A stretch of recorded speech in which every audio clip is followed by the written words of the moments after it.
Assalamualaikum warahmatullahi wabarakatuh. Hai guys, perkenalkan nama aku Putri Ayuta Sifatra Masaro. Aku dari Prodi Manajemen. Nah, di sini aku mau ngejelasin tentang sistem komputer. Oke guys, jadi kalian tahu nggak sih sebenarnya sistem komputer itu apa?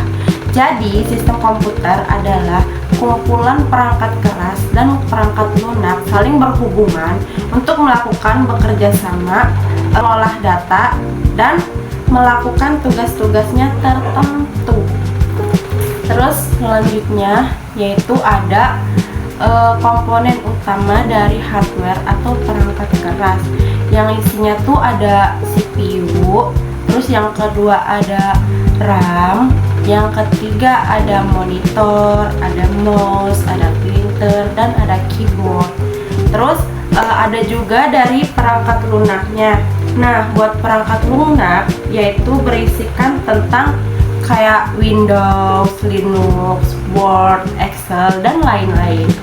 Terus di sini ada fungsi utama dari sistem komputer.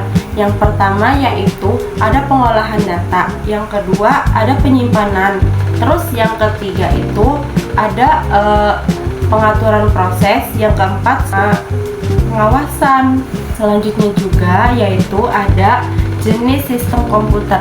Ada beberapa jenis sistem komputer. Yang pertama yaitu jenis sistem komputer tunggal, yang kedua jenis sistem komputer jaringan. Nah, yang ketiga yaitu ada jenis sistem komputer terdistribusi, sama yang terakhir ada jenis sistem komputer paralel. Ada juga manfaat dari sistem komputer. Yang pertama yaitu meningkatkan efisiensi, terus menghemat waktu, meningkatkan produktivitas, meningkatkan akurasi, dan memudahkan komunikasi. Di sini juga ada kelebihan dari sistem komputer. Yang pertama yaitu efisiensi. Apa sih maksudnya ya kan? Jadi maksudnya efisiensi yaitu mempercepat pengolahan data dan mengakses informasi. Nah, terus yang kedua juga ada informasi dapat diperbarui dan diakses kapan saja. Nah, yang terakhir yaitu memudahkan kolaborasi dan komunikasi global. Jadi kelebihannya itu ya guys. Tapi bukan cuma kelebihannya aja, ada juga kelemahannya tau guys. Kelemahannya yaitu rentan terhadap serangan siber atau pencurian data. Terus implementasi dan pemeliharaan bisa mahal. Nah, yang terakhir juga membutuhkan keahlian khusus untuk peroperasian. Jadi itu kelebihan sama kelemahan dari sistem komputer ya guys. Setelah ngomongin tadi, kita juga belum gimana sih cara kerjanya komputer ya kan. Cara kerjanya dari sistem komputer yaitu yang pertama ada input. Nah, input itu adalah data dimasukkan melalui perangkat input seperti keyboard atau mouse. Nah, yang kedua yaitu ada processing, yaitu CPU memproses data sesuai instruksi programnya. Terus yang ketiga yaitu ada storage. Storage yaitu data yang diolah disimpan dalam perangkat penyimpanan. Nah, yang terakhir ada output. Output yaitu hasil pemrosesan dari semua data yang ditampilkan melalui perangkat output seperti monitor atau printer.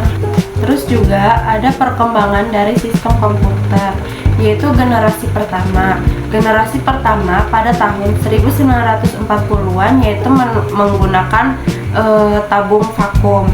Nah, yang kedua, generasi kedua yaitu 1950-an menggunakan transistor.